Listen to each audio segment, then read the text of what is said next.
Hello दोस्तों, I hope आप सब अच्छे होंगे। साथियों, हम लोग यूपीपीसीएस 2024 के लिए प्रैक्टिस सेट सॉल्व कर रहे हैं और अभी जो प्रैक्टिस सेट सॉल्व कराया जा रहा है वह दृष्टि आईएएस द्वारा पब्लिश की गए टेस्ट सीरीज को हम लोग सॉल्व कर रहे हैं और यह टेस्ट नंबर 4 है, जिसके अंतर्गत हम लोग जीएस फर्स्ट के महत्वपूर्ण 150 प्रश्नों को सॉल्व करेंगे। तो यदि आप लोग चैनल पर नए हैं तो सब्सक्राइब कर लीजिए और बेल आइकन को प्रेस कर लीजिए, जिससे वीडियो के महत्वपूर्ण नोटिफिकेशन आप लोगों को मिलते रहे। और वीडियो अगर अच्छा लगे तो लाइक ज़रूर कर दिया करें, अपने दोस्तों साथियों के साथ वीडियो जरूर शेयर कर दिया करें। वीडियो से रिलेटेड कोई भी डाउट हो, कन्फ्यूजन हो, कमेंट बॉक्स में कमेंट करके पूछ सकते हैं और इसका पीडीएफ भी आप लोगों को टेलीग्राम चैनल पे प्रोवाइड करा दिया जाएगा। आप प्रैक्टिस सेट सॉल्व करिए और देखिए आप लोगों के कितने क्वेश्चन सही हो रहे हैं और जो सेक्शन आप लोगों का कमज़ोर हो, जहाँ से क्वेश्चन ज़्यादा गलत हो रहे हो, उस पर जो है ज़्यादा ध्यान दीजिए। और एग्ज़ाम तक अगर आप लोग टेस्ट सीरीज अच्छे से सॉल्व करते हैं, पर डे एक कम से कम एक टेस्ट सीरीज आप लोग अगर सॉल्व करते हैं तो एग्ज़ाम में आप लोग बहुत अच्छा परफॉर्म करेंगे। और इसके साथ साथ जो प्रीवियस ईयर क्वेश्चंस पेपर है उसे भी आप लोग ज़रूर लगा लीजिएगा, वो भी जो है प्रोवाइड करा दिया गया है और उसके लिए एक अलग प्लेलिस्ट आप लोगों को मिल जाएगा, जिसमें 2023 से लेकर के और 2012 तक के जो भी प्रीवियस ईयर क्वेश्चंस पेपर आपके हैं वो सब प्रोवाइड करा दिया गया है। ठीक है, तो चलिए इसी के साथ वीडियो की शुरुआत करते हैं। क्वेश्चन नंबर फर्स्ट देखिए, निम्नलिखित कथनों में से कौन सा कथन सही है? बाजार की मांग और आपूर्ति व्यष्टि अर्थशास्त्र का एक घटक है। समष्टि अर्थशास्त्र राष्ट्रीय आय से संबंधित जानकारी प्रदान करता है। इसका सही आंसर क्या होगा? इसका जो सही आंसर है वो हो जाएगा ऑप्शन सी। दोनों विकल्प सही हैं। देखिए, जो व्यष्टि अर्थव्यवस्था है वह घरेलू स्तर पे जो उत्पादन है, उपभोग है, ज़रूरतें हैं, उसका जो है निर्धारण करता है। जबकि जो समष्टि अर्थव्यवस्था है वो एक राष्ट्र के स्तर पे, एक देश के स्तर पे राष्ट्रीय आय क्या है, ठीक है, किस क्षेत्र में खर्च करना है और जो हमें पूंजी की प्राप्ति हो रही है वो कहाँ से प्राप्त होगी, तो फिर राष्ट्रीय आय पे जो इसकी गणना की जाती है वो समष्टि अर्थव्यवस्था के अंतर्गत और घरेलू स्तर पर मतलब छोटे स्तर पर जो किया जाता है वो व्यष्टि के अंतर्गत। ठीक है, दोनों विकल्प आपका सही हो जाएगा। कैलिफोर्निया स्थित सिलिकॉन वैली अर्थव्यवस्था के निम्नलिखित में से किस क्षेत्र का उदाहरण है? द्वितीय क्षेत्र, पंचम, तृतीय या फिर चतुर्थ? इसका जो सही आंसर है क्या होगा? देखिए, इसका जो सही आंसर है वो हो जाएगा आपका ऑप्शन डी। यह जो है चतुर्थ क्षेत्र का उदाहरण है। चतुर्थ क्षेत्र का उदाहरण, ठीक है, ऑप्शन डी हो जाएगा। चतुर्थ क्षेत्र के अंतर्गत मुख्यतः उसमें बौद्धिक पहलू जैसे शिक्षा, प्रशिक्षण, औद्योगिक विकास, अनुसंधान, ये सब क्षेत्र जो है इनको शामिल किया जाता है। जैसे अमेरिका का सिलिकॉन वैली है जिसे चतुर्थ सेक्टर के अंतर्गत इंडिकेट किया गया है, उसी प्रकार भारत में आपका हैदराबाद का जो जैव प्रौद्योगिकी है वो भी आपका चतुर्थ सेक्टर या चतुर्थ क्षेत्र के अंतर्गत आता है। ठीक है, तो ये भी याद रखिएगा, इंपॉर्टेंट है। ऑप्शन डी हो जाएगा। निम्नलिखित में से कौन सा कारक आय का घटक नहीं है? निर्यात, श्रमिक, पूंजी या फिर उद्यम? इसका सही आंसर क्या होगा? इसका सही आंसर हो जाएगा ऑप्शन ए। निर्यात इसके अंतर्गत शामिल नहीं जाएगा। श्रमिक, देखिए अगर श्रमिक कोई कार्य कर रहा है इसे कुछ पारिश्रमिक मतलब इसके कुछ तनख्वाह मिलेगा। ठीक है। पूंजी, पूंजी के बदले जो है अगर हम पूंजी कहीं पे इन्वेस्ट कर रहे हैं, ठीक है, तो इसके बदले में जो है हमें क्या होगा? ब्याज की प्राप्ति होगी। ठीक। और उद्यम, अगर कोई उद्यम स्थापित किया जा रहा है तो उससे जो है एक लाभांश प्राप्त होगा। तो यह तीनों जो है किसी न किसी रूप से आय के घटक हैं, लेकिन जो निर्यात है यह आय का घटक नहीं है। ठीक है, तो ऑप्शन ए हो जाएगा। मूल्यह्रास को समायोजित करने के पश्चात एक देश के निवासियों द्वारा उत्पादित तैयार वस्तुओं और सेवाओं के मौद्रिक मूल्य को क्या कहा जाता है? इसे जो है क्या कहा जाता है? इसे निवल राष्ट्रीय उत्पाद कहा जाता है। इसे निवल राष्ट्रीय उत्पाद कहा जाता है। ठीक, एनएनपी, एनएनपी। ठीक। और एनएनपी निकालेंगे कैसे? देखिए, जब जीएनपी में से जो ग्रॉस नेशनल प्रोडक्ट है, जीएनपी में से मूल्यह्रास को माइनस कर देंगे आप, जो मूल्यह्रास है इसे माइनस कर देंगे, तो उसके बाद जो प्राप्त होगा वो आपका एनएनपी प्राप्त होगा। ठीक है, नेट नेशनल प्रोडक्ट। सही आंसर क्या हो जाएगा? इसका सही आंसर हो जाएगा आपका ऑप्शन बी। नाबार्ड की स्थापना किसकी सिफारिश पर की गई थी? नाबार्ड की स्थापना जो है किसकी सिफारिश पर की गई थी? पीके मोहंती समिति, वी शिवरमन, जीके पिल्लई या फिर नरसिम्हन? इसका जो सही आंसर है वो हो जाएगा ऑप्शन बी। शिवरमन समिति की सिफारिश पर नाबार्ड की स्थापना की गई थी। ऑप्शन बी हो जाएगा। निम्नलिखित में से कौन सकल राष्ट्रीय खुशहाली के स्तंभ हैं? सुशासन, पर्यावरण साक्षरता, पर्यावरण संरक्षण, राजनीतिक स्वतंत्रता या फिर महिला सशक्तिकरण? आपको बताना है कि इसका सही आंसर क्या होगा। कूट के हिसाब से सही आंसर का चयन करना है। देखिए, इसका जो सही आंसर है वो हो जाएगा आपका ऑप्शन सी, एक और दो। एक और दो, जो राष्ट्रीय खुशहाली सूचकांक है इसमें जो है आपके सुशासन और पर्यावरण, इनको जो है इसमें शामिल किया गया। ठीक है, इनको जो है इसमें शामिल किया गया है राष्ट्रीय सुशासन सूचकांक के अंतर्गत। तो पहला दूसरा सही हो जाएगा, बाकी तीसरा चौथा जो है वो इसके अंतर्गत नहीं आता है। ठीक है, निम्नलिखित कथनों में से कौन सा पंचवर्षीय योजनाएं के संबंध में सही है? 8वीं पंचवर्षीय योजना के दौरान भारत विश्व व्यापार संगठन का सदस्य बन गया था। 11वीं पंचवर्षीय योजना का मुख्य विषय तीव्र गति से और अधिक समावेशी विकास था। इसका सही आंसर क्या होगा? इसका जो सही आंसर है वो हो जाएगा ऑप्शन बी। दोनों विकल्प जो है वो आपका सही हो जाएगा, दोनों विकल्प सही हो जाएगा। ठीक है, ऑप्शन सी हो जाएगा। मानव विकास से सूचकांक जारी किया जाता है किसके द्वारा? संयुक्त राष्ट्र विकास कार्यक्रम, विश्व बैंक, अंतर्राष्ट्रीय मुद्रा कोष या फिर विश्व आर्थिक मंच। इसका जो सही आंसर है वो हो जाएगा आपका ऑप्शन ए, संयुक्त राष्ट्र विकास कार्यक्रम यूएनडीपी द्वारा जो है यूएनडीपी द्वारा संयुक्त राष्ट्र विकास कार्यक्रम द्वारा मानव विकास सूचकांक रिपोर्ट जारी किया जाता है। ऑप्शन ए जो है आपका सही हो जाएगा। निम्नलिखित संकेतकों में से कौन बहुआयामी गरीबी का आकलन करने हेतु सही है? क्रय शक्ति, बाल मृत्यु दर, वाहन का स्वामित्व, स्वच्छता। कूट के हिसाब से सही आंसर का चयन कीजिए। इसका जो सही आंसर है वो हो जाएगा आपका ऑप्शन बाल मृत्यु दर और स्वच्छता। बाल मृत्यु दर और स्वच्छता यह दोनों जो है बहुआयामी गरीबी के मानक हैं। ठीक है, सही आंसर क्या हो जाएगा? ऑप्शन बी हो जाएगा। बहुआयामी गरीबी की अगर हम बात करें तो यह जो मुख्य रूप से बहुआयामी जो गरीबी है यह मुख्य रूप से 3 आयाम और 10 संकेतकों के आधार पर बहुआयामी गरीबी का मापन करता है। ठीक है, और इसमें जो 100 अंक का जो इंडिकेशन एक निर्धारित किया जाता है, इसमें अगर कोई भी व्यक्ति इसमें से 33% जो सुविधाएं हैं, जो 10 ये संकेतक दिए गए हैं, जो उसमें से 33% सुविधाओं से अगर वह वंचित रहता है तो उसे जो है बहुआयामी रूप से गरीब समझा जाएगा। ठीक है, जो 10 संकेतक दिए गए हैं उसमें से 10 संकेतकों में जो 10 सुविधाएं दी गई हैं उसमें से अगर 33% सुविधाओं से वंचित रहता है तो उसे क्या कहा जाएगा? उससे जो है बहुआयामी रूप से गरीब माना जाएगा। ठीक है, तो ऑप्शन क्या हो जाएगा? इसका भी हो जाएगा। विश्व खुशहाली रिपोर्ट 2023 में भारत की रैंक क्या है? 121, 126, 111 या फिर 117। इसका सही आंसर क्या होगा? इसका जो सही आंसर है वो हो जाएगा ऑप्शन बी। विश्व खुशहाली रिपोर्ट में भारत जो है वह 126वें नंबर पर है। ऑप्शन बी हो जाएगा। The planned economy for India पुस्तक के लेखक कौन है? The planned economy for India, इसकी रचना किसके द्वारा की गई थी? अमर्त्य सेन द्वारा, रघुराम राजन, दादा भाई नौरोजी या फिर एम विश्वेश्वरैया। इसका जो सही आंसर है वो हो जाएगा ऑप्शन डी, एम विश्वेश्वरैया द्वारा the planned economy for India पुस्तक की रचना की गई थी। सतत विकास और आत्मनिर्भरता निम्नलिखित में से किस पंचवर्षीय योजना का उद्देश्य था?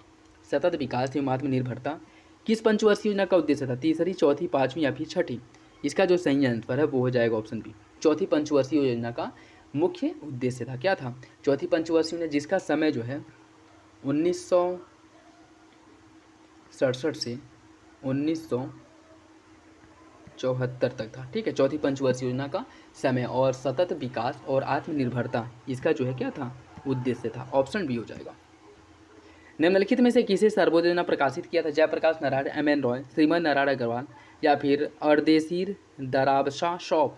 इसका सही आंसर क्या होगा?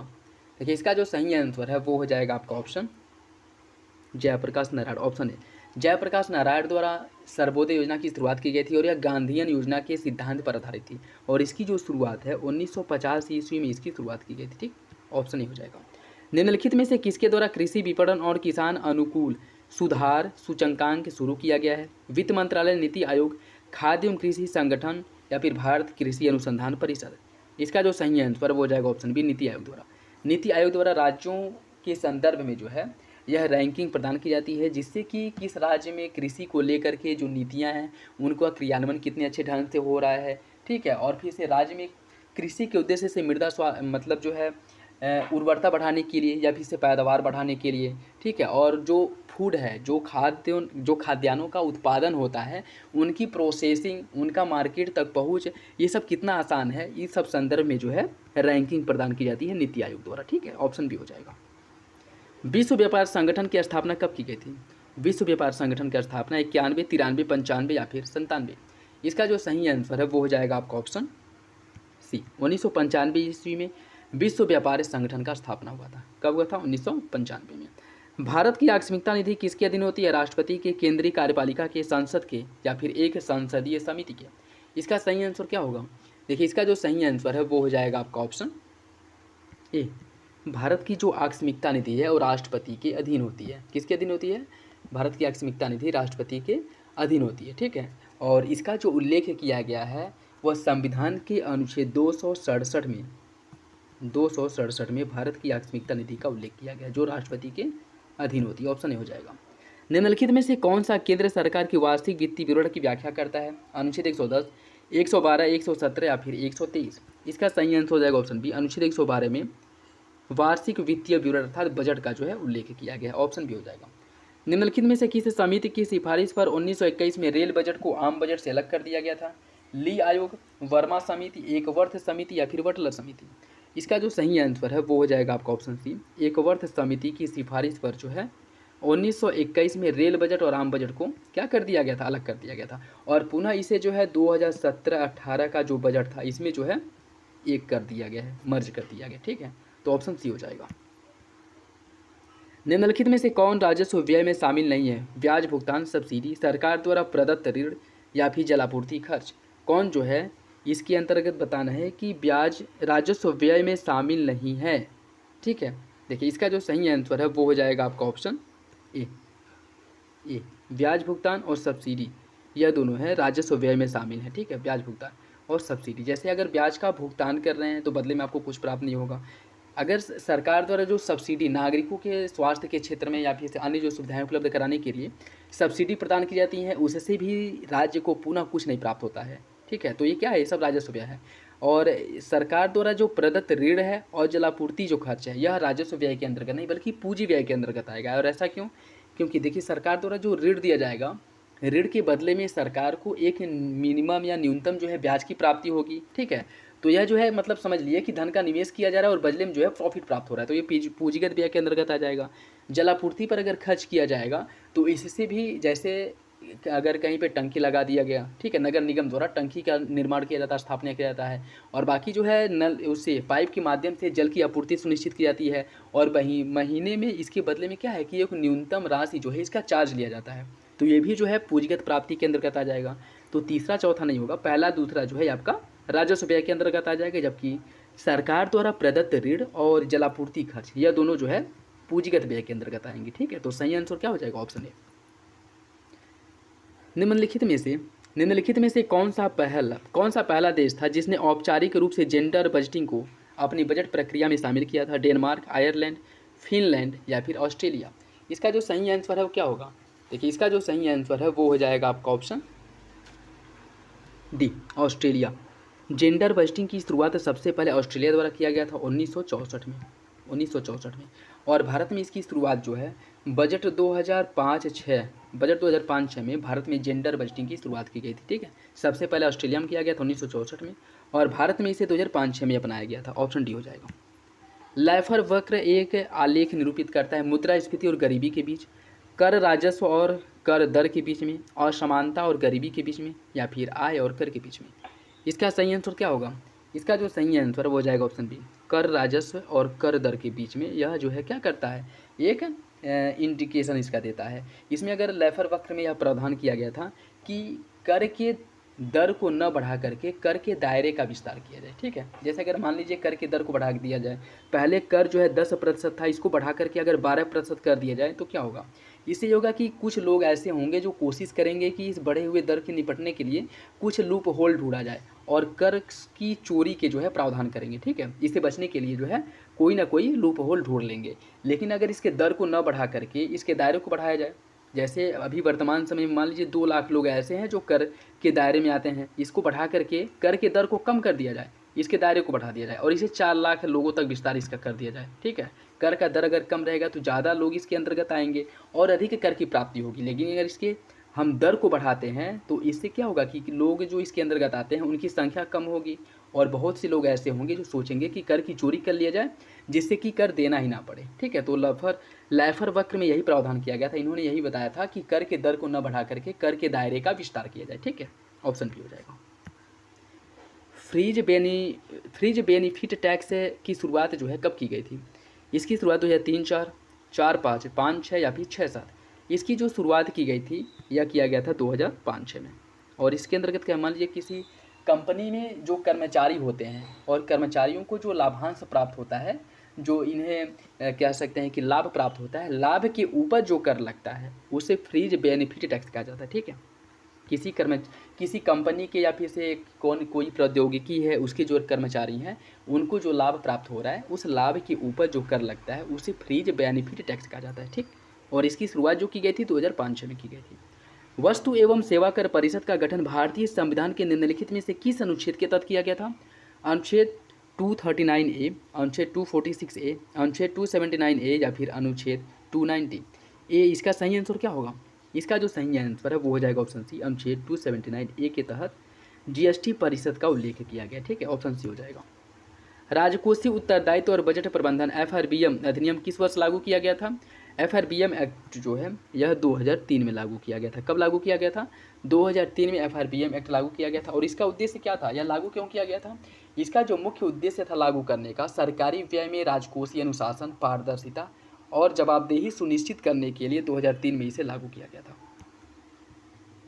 निम्नलिखित कथनों में से कौन सा कथन वित्त आयोग के संदर्भ में सही है? जब भारतीय संविधान के अनुच्छेद 280 के तहत स्थापित एक संवैधानिक निकाय है, अरविंद पनगड़िया को 16वें वित्त आयोग का अध्यक्ष नियुक्त किया गया है। इसका सही आंसर क्या होगा? इसका जो सही आंसर वो हो जाएगा ऑप्शन बी, दोनों विकल्प सही। अच्छा बताइएगा कि 16वां वित्त आयोग जो है इसका समय कितना है, इसका टाइम ड्यूरेशन जो है वो कितना है? ठीक है, 2025 के बाद है। अब जब भी हो आप लोग कमेंट बॉक्स में जरूर बताइएगा, ऑप्शन बी हो जाएगा। निम्नलिखित में से कौन सा कथन सही पंचवर्षीय योजनाओं के बारे में जो है सही कथन का चुनाव कीजिए। भाखड़ा नांगल सिंचाई परियोजना की शुरुआत दूसरी पंचवर्षीय योजना, इसमें क्या बताना है आपको? सही विकल्प का चयन करना है। भाखड़ा नांगल सिंचाई परियोजना की शुरुआत दूसरी पंचवर्षीय योजना में किया गया था। नाबार्ड की स्थापना 8वीं पंचवर्षीय योजना के समय। भारतीय राष्ट्रीय राजमार्ग प्राधिकरण की शुरुआत 5वीं पंचवर्षीय योजना के समय। गरीबी हटाओ 6ठी पंचवर्षीय योजना का उद्देश्य था। आपको बताना है कि कौन सा विकल्प सही है। इसका जो सही आंसर है वो हो जाएगा ऑप्शन सी, ऑप्शन सी। भारतीय राष्ट्रीय राजमार्ग प्रणाली की जो शुरुआत है वो 5वीं पंचवर्षीय योजना के अंतर्गत किया गया था। और इसी के अंतर्गत जो है न्यूनतम आवश्यकता कार्यक्रम की शुरुआत और गरीबी हटाओ तथा आत्मनिर्भरता, ये भी जो है आपके 5वीं पंचवर्षीय योजना के तहत ही किया गया था। ठीक है, भाखड़ा नांगल सिंचाई परियोजना इसकी जो शुरुआत है दूसरी नहीं बल्कि पहली पंचवर्षीय योजना के तहत इसकी शुरुआत की गई थी। ठीक है, और नाबार्ड की स्थापना जो है 8वीं पंचवर्षीय योजना नहीं बल्कि 6ठी पंचवर्षीय योजना 1982 6ठी पंचवर्षीय योजना के तहत जो है नाबार्ड का स्थापना किया गया था। तो सही आंसर जो है वो हो जाएगा आपका ऑप्शन सी, अन्य सभी विकल्प गलत हैं। भारत में आर्थिक सुधार प्रभावी ढंग से कब लागू किया गया था? भारत में आर्थिक सुधार जो है प्रभावी ढंग से लागू हुआ था जुलाई 1991 में। ऑप्शन ए हो जाएगा, जुलाई 1991 में भारत में आर्थिक सुधार को प्रभावी ढंग से लागू किया गया था। निम्नलिखित कथनों में से कौन केंद्रीय बजट 2023-24 के संबंध में सही है? रक्षा मंत्रालय के आवंटन में सबसे अधिक वृद्धि की गई है। खाद्य एवं सार्वजनिक वितरण मंत्रालय के प्रतिशत आवंटन में कमी की गई है। इसका सही आंसर क्या होगा? देखिए, इसका जो सही आंसर है वो हो जाएगा ऑप्शन बी, दूसरा सही है, पहला गलत है। सबसे अधिक जो वृद्धि किया गया था वो रेल बजट में, रेलवे को जो आवंटन दिया जाता है रेलवे के आवंटन में सबसे अधिक वृद्धि की गई थी, न कि रक्षा मंत्रालय के। तो सही आंसर हो जाएगा ऑप्शन बी, दूसरा सही है, पहला गलत है। सकल घरेलू उत्पाद अवस्फीति यह क्या है? नॉमिनल जीडीपी और वास्तविक जीडीपी का अनुपात होता है। नॉमिनल जीएनपी और वास्तविक जीएनपी का अनुपात होता है। वास्तविक जीडीपी और नॉमिनल जीडीपी का अनुपात होता है। वास्तविक जीएनपी और नॉमिनल जीएनपी का अनुपात होता है। इसका सही आंसर क्या होगा? इसका जो सही आंसर है वो हो जाएगा आपका ऑप्शन ए, यह नॉमिनल जीडीपी और वास्तविक जीडीपी का अनुपात होता है। सही आंसर हो जाएगा ऑप्शन ए, ऑप्शन ए इसका सही हो जाएगा। रोलिंग प्लान योजना जो है कब शुरुआत की गई थी? 1976 में, 1978, 1980 या फिर 1982। रोलिंग प्लान योजना की जो शुरुआत है यह 1978 में की गई थी और यह 2 वर्षों तक चला था, अर्थात 1980 तक। ठीक है, 1980 तक, 1978 से 1980 रोलिंग प्लान चला था। ऑप्शन बी हो जाएगा। वाणिज्यिक बैंक किसके द्वारा विनियमित होता है? भारतीय रिजर्व बैंक अधिनियम 1934, बैंकिंग विनियमन अधिनियम 1949, क्षेत्रीय ग्रामीण बैंक अधिनियम 1976 या फिर बैंकिंग कानून अधिनियम 1955। इसका सही आंसर क्या होगा? इसका जो सही आंसर है वो हो जाएगा आपका ऑप्शन बी, बैंकिंग विनियमन अधिनियम 1949 के तहत जो है वाणिज्यिक बैंकों का विनियमन किया जाता है। ऑप्शन बी हो जाएगा। भारतीय रिजर्व बैंक ने लीड बैंक योजना की शुरुआत कब की थी? भारतीय रिजर्व बैंक द्वारा लीड बैंक योजना की शुरुआत कब की गई थी? देखिए, भारतीय रिजर्व बैंक द्वारा लीड बैंक योजना की जो शुरुआत है 1969 में की गई थी, 1969 में की गई थी, जिसके अंतर्गत यह प्रावधान किया गया था जिस जिले में जिस बैंक की शाखाएं सबसे अधिक होंगी, जिस जिले में जिस बैंक की शाखाएं सबसे अधिक होंगी उस जिले को उस बैंक द्वारा गोद लिया जाएगा और वह जिला जो है वो बैंक जो है उस जिले में लीड बैंक की, अग्रणी बैंक की भूमिका निभाएगी, ठीक है, जिसकी शुरुआत की गई थी 1969 में। ऑप्शन ए हो जाएगा। भारतीय रिजर्व बैंक ने S4A पहल का उद्देश्य, भारतीय रिजर्व बैंक के S4A पहल का उद्देश्य क्या था? भुगतान संतुलन बनाए रखना, स्वर्ण भंडार को बनाए रखना, दबावग्रस्त संपत्तियां जो है उनका निपटान करना, CRR और SLR को बनाए रखना। इसका सही आंसर क्या होगा? इसका सही आंसर हो जाएगा ऑप्शन सी, दबावग्रस्त परिसंपत्ति अर्थात NPA का निपटान करने के लिए उस समय NPA में बहुत ज़्यादा वृद्धि हो गई थी, ठीक है, जिसके बाद जो है RBI द्वारा S4A स्कीम लागू किया गया था कि जो NPA है इनकी वसूली और इनका निपटान करने के लिए विभिन्न तरीके कैसे अपनाए जा सकते हैं, ठीक है। और इसके अंतर्गत S4 अर्थात RBI द्वारा जो है 4 जो योजनाएं हैं इनका सहारा लिया गया था, ठीक है। यही है आपका S4A स्कीम। ऑप्शन सी हो जाएगा। प्रोजेक्ट सशक्त प्रस्तावित किया गया था किसके द्वारा? मधुकर गुप्त समिति द्वारा, अशोक दलवाई समिति द्वारा, गाडगिल समिति या फिर सुनील मेहता समिति। इसका सही आंसर क्या होगा? इसका जो सही आंसर है वो हो जाएगा ऑप्शन डी। प्रोजेक्ट सशक्त का प्रस्ताव जो है सुनील मेहता समिति ने दिया था। ऑप्शन डी हो जाएगा। भारत में सहकारी बैंकों का शीर्ष निकाय कौन होता है? RBI, नाबार्ड, SBI या फिर उपयुक्त में से कोई नहीं। इसका सही आंसर है ऑप्शन बी, नाबार्ड। नाबार्ड जो है भारत में सहकारी बैंकों का शीर्ष निकाय होता है। ऑप्शन बी सही है। निम्नलिखित में से कौन सा कथन मुद्रा आपूर्ति का मूल्यांकन के संबंध में सही है? आरक्षित मुद्रा के अंतर्गत केंद्रीय बैंक द्वारा रखी गई मांग, जमा और अन्य तरल अस्थियों के साथ सिक्के व मुद्रा जैसी सभी भौतिक धन शामिल होते हैं। संकुचित मुद्रा के अंतर्गत जनता के पास मौजूद सभी मुद्रा नोट शामिल होते हैं। इसका सही आंसर क्या होगा? इसका जो सही आंसर है वो हो जाएगा ऑप्शन डी। ऑप्शन डी हो जाएगा, ठीक है। संकुचित मुद्रा अर्थात जो बैंकिंग सिस्टम से जो धन या करेंसी बाहर हैं, जैसे जो जनता के पास पैसे जमा होते हैं वह एक तरह से देखा जाए तो अर्थव्यवस्था से बाहर होता है, क्योंकि उसका उपयोग जो है किसी भी लेन देन में नहीं किया जाता है, ठीक है। क्यों? क्योंकि यह जनता जो है अपने घरों में जो है रखती है, ठीक है, इसका उपयोग नहीं करती है। तो दोनों विकल्प आपका सही हो जाएगा। वह औसत दैनिक शेष जिसे एक अनुसूचित वाणिज्यिक बैंक को रिजर्व बैंक के पास बनाए रखना आवश्यक होता है उसे क्या कहा जाता है? वैधानिक तरलता अनुपात अर्थात SLR, नगद आरक्षित अनुपात, cash reserve ratio, repo rate या फिर रिवर्स रेपो रेट। इसका जो सही आंसर है वो हो जाएगा आपका ऑप्शन बी, CRR। CRR जो है किसी भी बैंक का वह न्यूनतम राशि होता है जिसे अनिवार्य रूप से RBI के पास रखना होता है, ठीक है। और इसका जो न्यूनतम दर है वो कितना 0 हो सकता है और अधिकतम जो है कितना भी हो सकता है, यह इसका उल्लेख जो है RBI करता है, ठीक है। और इसके जो बैंकों द्वारा यह धन जो है RBI के पास जो रखा जाता है इस पर RBI किसी भी प्रकार का ब्याज नहीं देता है, ठीक है। मतलब समझ लीजिए कि यह जो है अर्थव्यवस्था से एक तरह से बाहर हो जाता है, जिसका उपयोग किसी भी लेन देन के उद्देश्य से नहीं किया जा सकता है। और जो आपका वैधानिक तरलता अनुपात अर्थात SLR है, यह वह न्यूनतम जो धन होता है जिसे बैंक अनिवार्य रूप से अपने पास ही रखते हैं, ठीक है। यह जो है बैंक अनिवार्य रूप से अपने पास रखते हैं, जिसका निर्धारण समय समय पर RBI करता रहता है कि इसका जो दर है मतलब कितना होगा। अभी वर्तमान समय में 18 की 19.5% है, ठीक है, जो बैंक अपने पास रखते हैं। और इसका उपयोग भी जो बैंक है किसी भी लेन देन में नहीं कर सकते हैं। तो देखा जाए तो एक समय के लिए ये भी इकोनॉमी से बाहर हो जाता है। और ऐसा किया क्यों जाता है? यह जो रखा जाता है, मान लीजिए किसी भी विपरीत परिस्थिति में, आपातकाल की स्थिति में, जब बैंक दिवालिया की स्थिति में हो या फिर इस बैंक के ऊपर बहुत ज़्यादा बोझ पड़ जाए, तो जो ग्राहक हैं जिनके द्वारा बैंक में पैसा जमा किया गया है उनके कुछ पैसों का भुगतान जो है, जितना जमा किया उतना तो नहीं मिल सकता है, लेकिन कुछ पैसों का भुगतान जो है इस SLR से निकाल करके किया जाता है, ठीक है। इसीलिए जो है इसे रिजर्व के रूप में रखा जाता है। तो इसका सही आंसर क्या हो जाएगा? ऑप्शन बी, नगद आरक्षित अनुपात अर्थात CRR, जो RBI के पास बैंकों को अनिवार्य रूप से रखना होता है। खुले बाजार का परिचालन OMO, ओपन मार्केट ऑपरेशन, इससे क्या अर्थ है? खुले बाजार में सरकारी प्रतिभूतियों का क्रय और विक्रय करना, मुद्रास्फीति को नियंत्रित करने के लिए RBI द्वारा किए गए उपाय, ट्रेजरी बिलों का क्रय और विक्रय, बेरोजगारी के निपटान के लिए सरकार द्वारा किया गया उपाय। इसका सही आंसर क्या होगा? इसका सही आंसर हो जाएगा ऑप्शन ए, खुले बाजार में सरकारी प्रतिभूतियों का क्रय विक्रय। ऑप्शन ए सही है।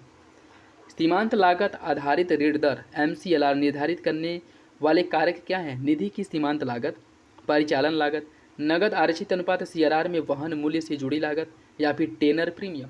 इसका सही आंसर क्या होगा? इसका जो सही आंसर है वो हो जाएगा आपका ऑप्शन सी। सभी विकल्प जो है सही है, ऑप्शन सी हो जाएगा। निम्नलिखित कथनों में से कौन सा कथन मौद्रिक नीति समिति के संदर्भ में सही है? यह नीतियों हेतु मानक ब्याज दर तय करती है। इसके सभी सदस्यों की नियुक्ति आरबीआई के गवर्नर द्वारा की जाती है। इसका सही आंसर क्या होगा? इसका जो सही आंसर है वो हो जाएगा ऑप्शन ए। पहला सही है, दूसरा गलत है। देखिए इसमें जो है, जो आपके मौद्रिक नीति समिति है, इसमें सदस्यों की संख्या टोटल 6 होती है, जिसमें से 3 सदस्यों की नियुक्ति जो है आरबीआई द्वारा की जाती है। किसके द्वारा? आरबीआई द्वारा। और 3 सदस्यों की नियुक्ति भारत सरकार द्वारा की जाती है, भारत सरकार द्वारा। ठीक, भारत सरकार द्वारा की जाती है। और इसकी अध्यक्षता जो है आरबीआई के गवर्नर द्वारा की जाती है। ठीक, तो सही आंसर क्या हो जाएगा? सही आंसर हो जाएगा ऑप्शन ए। पहला सही है, दूसरा गलत। भारतीय प्रतिभूति विनिमय बोर्ड सेबी को किस वर्ष में वैधानिक दर्जा दिया गया था? 1991, 92, 93 या फिर 94? इसका जो सही आंसर है वो हो जाएगा आपका ऑप्शन बी। देखिए सेबी की स्थापना जो है, यह सेबी का स्थापना 1988 में किया गया था। ठीक है, लेकिन इसे जो संवैधानिक या वैधानिक दर्जा तो जो दिया गया था सेबी अधिनियम 1992 के तहत दिया गया था। ठीक है, ऑप्शन बी हो जाएगा। रुपए मूल्य वाले बंधपत्र बांड जो भारतीय संस्थाओं द्वारा विदेशी बाजारों से धन जुटाने के लिए जारी किया जाता है, उसे क्या कहा जाता है? महाराजा बॉन्ड, फॉरेन सॉवरेन बॉन्ड, मसाला बॉन्ड या फिर सॉवरेन गोल्ड बॉन्ड? देखिए भारतीय उद्योगों या भारतीय पूंजीपतियों द्वारा या भारतीय संस्थाओं द्वारा विदेशों से जो ऋण प्राप्त करने के लिए बॉन्ड जारी किया जाता है उसे मसाला बॉन्ड कहते हैं। ऑप्शन सी हो जाएगा। केवल एक दिन के लिए लिए गए निधि अर्थात धन प्राप्त करने वाले बाजार को क्या कहा जाता है? Secondary market, notice money market, notice money market, term money market या फिर कॉल मनी मार्केट? इसे क्या कहा जाता है? देखिए इसका जो सही आंसर है वो हो जाएगा आपका ऑप्शन डी। इसे कॉल मनी मार्केट कहा जाता है। देखिए अगर एक दिन के लिए ऋण या धन की आवश्यकता हो तो उसे कहा जाता है कॉल मनी मार्केट, और 2 से 14 दिन के लिए अगर निधि अर्थात धन की आवश्यकता हो और ऋण के रूप में लिया जाए तो उसे नोटिस मनी कहा जाता है, और 15 दिन से लेकर के 1 वर्ष के लिए अगर ऋण लिया जाए तो उसे टर्म मनी मार्केट कहा जाता है। ठीक है, उसे टर्म मनी मार्केट कहा जाता है। एक दिन के लिए call money market, option D हो जाएगा। बाजार का वह प्रकार जिसमें शेयर बाजार में गिरावट का रुख होता है उसे क्या कहा जाता है? Bear market, bull market, blue chip stock या फिर उपयुक्त में से कोई नहीं? इसका जो सही आंसर है वो हो जाएगा आपका ऑप्शन ए। उसे बेयर मार्केट कहते हैं। ठीक है, जिसका इंडिकेशन क्या होता है? भालू। और बुल मार्केट जो मार्केट ऊपर जाता है जिसका इंडिकेशन होता है बैल। और इसमें देखिए बेयर जो आपका भालू होता है वो क्या करता है? वो अपने पंजों से जो है किसी को खींचता है। ठीक है, अपने पंजों से खींचता है। जैसे किसी को अगर मारना हो तो अपने पंजों से मारता है, खींचता है अपनी तरफ। तो जब मार्केट नीचे गिरता है, जब मार्केट नीचे गिरता है तो इसे जो है इंडिकेट करता है, और जब मार्केट ऊपर जाता है तो यह जो है बुल मार्केट को इंडिकेट करता है। जैसे बैल क्या करता है? अपने सींग से उठा करके ऊपर फेंकता है। ठीक है, मतलब ये जो है मार्केट ऊपर जब जाता है तो यह बुल मार्केट कहलाता है, और जब नीचे आता है तो इस बेयर मार्केट कहलाता है। और इसमें क्या पूछा है कि गिरावट को कौन संदर्भित करता है? तो आपका हो जाएगा बेयर मार्केट, ऑप्शन ए हो जाएगा।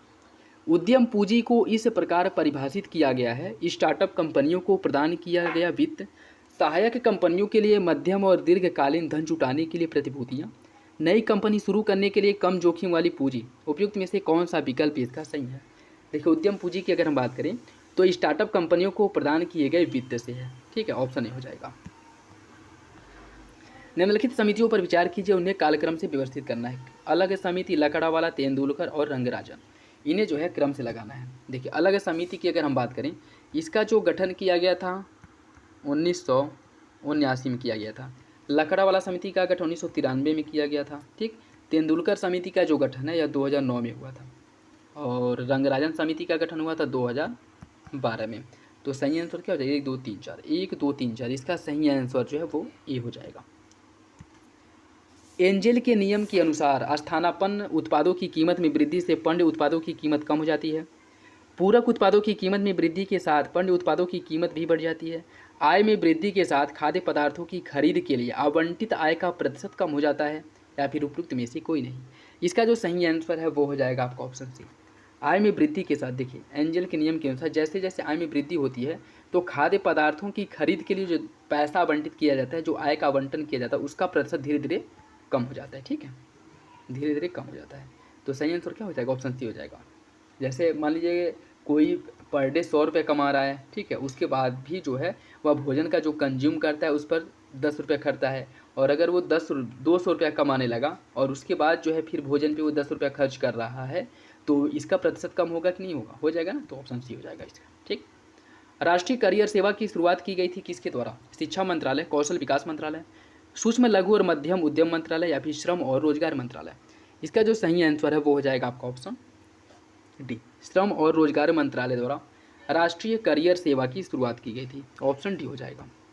गिनी गुणांक मापता है क्या? गिनी गुणांक द्वारा क्या मापा जाता है? मुद्रास्फीति, बेरोजगारी, आय की असमानता या फिर बाजार मूल्य पर जीडीपी। इसका जो सही आंसर है वो हो जाएगा आपका ऑप्शन सी। गिनी गुणांक द्वारा बेरोजगारी, एक सेकंड, आय की असमानता को मापा जाता है, ठीक है। गिनी गुणांक द्वारा आय की असमानता का मापन किया जाता है, ऑप्शन सी हो जाएगा। श्रम की सीमांत उत्पादकता शून्य होती है कब? चक्रीय बेरोजगारी में, प्रच्छन्न बेरोजगारी में, संरचनात्मक बेरोजगारी में या फिर घर्षणात्मक बेरोजगारी में। इसका सही आंसर क्या होगा? इसका सही आंसर हो जाएगा ऑप्शन बी, प्रच्छन्न बेरोजगारी में। और यह मुख्य रूप से किस में देखने को मिलता है?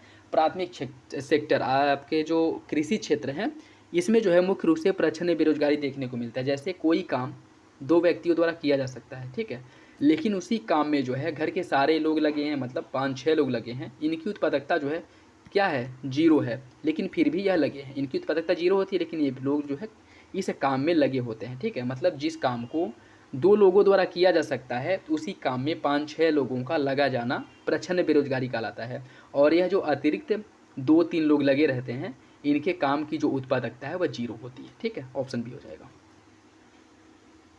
जब कीमतें 2 अथवा 3 अंकों की दर से बढ़ती हैं तो उसे क्या कहा जाता है? जब कीमतें 2 अथवा 3 के दर से बढ़ती हैं तो उसे running inflation, trotting inflation, galloping inflation या फिर क्रीपिंग इन्फ्लेशन। इसका जो सही आंसर है वो हो जाएगा आपका ऑप्शन सी। इसे गैलोपिंग इन्फ्लेशन कहा जाता है। और यह किसी भी अर्थव्यवस्था के लिए क्या होता है? लाभकारी नहीं होता है। जब आपकी मुद्रास्फीति जो है 20 और 30 के जो है दर से बढ़ती है तो यह जो है किसी भी अर्थव्यवस्था के लिए क्या होता है? हानिकारक होता है, जिसे गैलोपिंग इन्फ्लेशन कहा जाता है, ऑप्शन सी हो जाएगा। कोर मुद्रास्फीति किसका माप है? मुद्रास्फीति जिसमें अस्थायी मूल्य और स्थिरता शामिल नहीं है, मुद्रास्फीति जिसमें अस्थायी मूल्य स्थिरता शामिल है, मुद्रास्फीति जिसमें केवल खाद्य पदार्थ शामिल है, या फिर उपरोक्त में से कोई नहीं।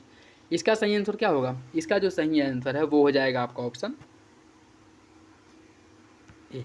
मुद्रास्फीति जिसमें अस्थायी मूल्य या फिर अस्थिरता शामिल नहीं है कोर मुद्रास्फीति के अंतर्गत आता है। जैसे मान लीजिए 2000 अभी वर्तमान 24 चल रहा है और आधार वर्ष 2012 के अनुसार जो है मुद्रास्फीति की जो गणना की जाती है उसे कोर मुद्रास्फीति कहा जाता है। और इसके अंतर्गत जो आपका वर्तमान समय में मुद्रास्फीति है, महंगाई है, इन सब को माइनस करके फिर बेस स्तर पे जो है मुद्रास्फीति की गणना की जाती है और तब उसके बाद देखा जाता है कि वर्तमान समय में जो मुद्रास्फीति वो कितनी बढ़ी है, ठीक है। तो यह जो है कोर मुद्रास्फीति के अंतर्गत आता है। इसमें जो अस्थायी मूल्य होते हैं और जो मार्केट की अस्थिरता होती है इसको निकाल दिया जाता है, ठीक है। ऑप्शन हो जाएगा। फिलिप्स वक्र किसके बीच संबंध को दर्शाता है? कर दर और कर राजस्व, गरीबी और रोजगार, आय और गरीबी, मुद्रास्फीति और बेरोजगारी। इसका सही आंसर हो जाएगा आपका ऑप्शन डी, मुद्रास्फीति और बेरोजगारी। वैसे सामान्य कह सकते हैं कि सामान्य परिस्थिति में क्या होता है कि जैसे बेरोजगारी बढ़ती है मुद्रास्फीति की दर कम होती है। क्यों? क्योंकि जब बेरोजगारी बढ़ेगी लोगों के पास पैसे की कमी होगी तो लोगों की जो परचेजिंग कैपेसिटी है, खरीदारी दर है, वह कम होगी। लेकिन फिलिप वक्र ने जो इसको बताया था कि इसके बीच क्या होता है कि मुद्रास्फीति भी बढ़ती है, उसके साथ साथ आपकी बेरोजगारी भी बढ़ती है, ठीक है। मुद्रास्फीति के साथ साथ बेरोजगारी भी बढ़ती है। तो इसमें इन्होंने यह बताया था कि इसके पीछे जो रीजन होता है मुख्य रूप से संरचनात्मक और लागत जनित मुद्रास्फीति होती है, ठीक है। जैसे मान लीजिए अभी मार्केट में जैसे अभी कुछ दिन पहले टमाटर और प्याज के मूल्य जो है आपके 100 तक पहुंच गए थे, ठीक है। और इसमें मुख्य रूप से क्या होता है, जैसे टमाटर और जो क्या कहते हैं अन्य जो कच्चे उत्पाद हैं वह किसी अन्य राज्य से किसी अन्य राज्य में भेजा जाए या फिर से जो व्यापारी हैं इनकी होल्डिंग कर लें और मार्केट में इसे पहुंचने ही ना दें, तो मार्केट में इनकी उपलब्धता कम होगी और जब कम होगी तो डिमांड बढ़ेगा और उनका मूल्य भी बढ़ जाएगा, ठीक है। तो संरचनात्मक रूप से ये हो जाएगा। और ये कह सकते हैं कि आपका जो लागत मूल्य है, जैसे अगर मान लीजिए कि कच्चे पेट्रोलियम जो कच्चा तेल होता है उसके मूल्य में वृद्धि हो जाए, अभी जो 50 बैरल का मिल रहा था इसकी मूल्य बढ़ करके 100 बैरल हो जाए, 100 रुपये या 100 डॉलर प्रति बैरल हो जाए, तो इससे जब कच्चा मूल्य ही महंगा मिलेगा तो अंतिम उत्पादित वस्तु जो है स्वयं ही महंगी हो जाएगी, ठीक है। तो इसलिए बताया था कि इसके पीछे जो रीजन है संरचनात्मक और लागत जनित होती है, ठीक, जिसमें मुद्रास्फीति हाई रहता है उसके साथ साथ बेरोजगारी भी उच्च रहती है, ठीक। ऑप्शन डी हो जाएगा। औद्योगिक श्रमिकों के लिए उपभोक्ता मूल्य सूचकांक CPI IW के संकलन की शुरुआत किसके द्वारा की गई थी? भारतीय रिजर्व बैंक, श्रम ब्यूरो, राष्ट्रीय राजमार्ग, राष्ट्रीय प्रतिदर्श सर्वेक्षण कार्यालय या फिर केंद्रीय सांख्यिकी संगठन। इसका सही आंसर क्या होगा?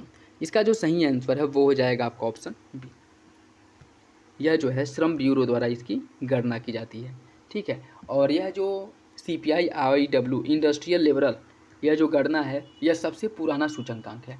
इसकी शुरुआत जो है 1946 में की गई थी, ठीक है। यह जो सूचकांक है औद्योगिक श्रमिकों के लिए CPI IW सूचकांक, यह सबसे पुराना सूचकांक है जिसकी शुरुआत 1946 में की गई थी।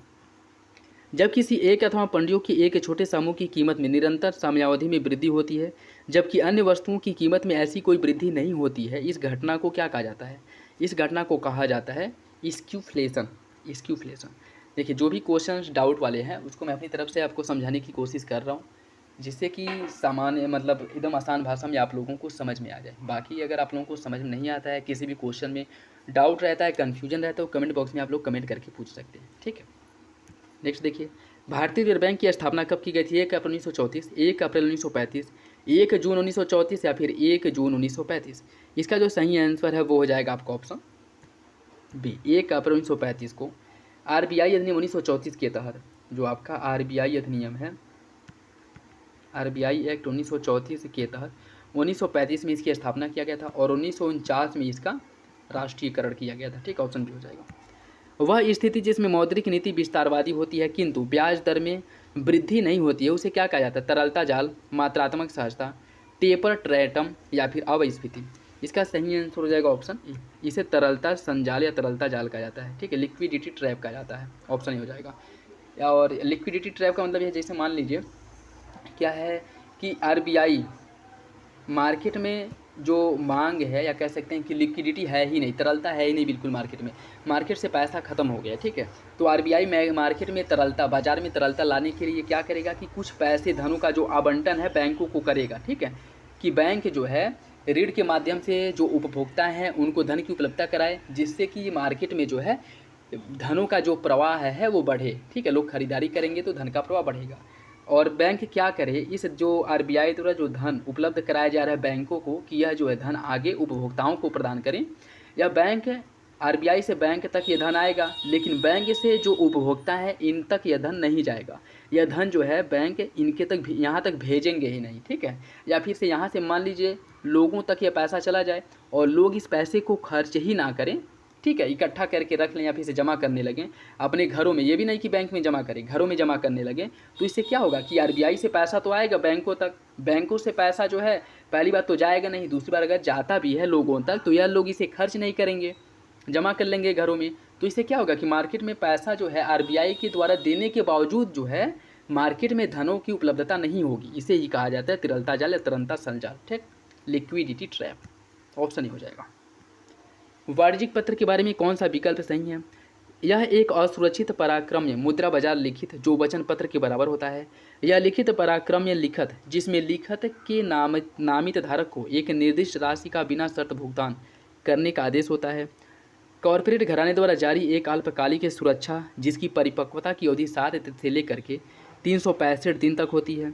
किसी कंपनी अथवा अन्य वित्तीय अस्तित्व में स्टॉक के शेयर जो मुनाफे के बराबर हिस्से की गारंटी देते हैं। इसका सही आंसर क्या होगा? देखिए, इसका जो सही आंसर है वो हो जाएगा ऑप्शन सी। यह जो है किसी कॉरपोरेट घराने द्वारा जारी किया जाता है ऋण के उद्देश्य से, और इसके परिपक्वता की अवधि जो है 7 से लेकर के 365 दिन तक होती है, ठीक। ऑप्शन सी हो जाएगा।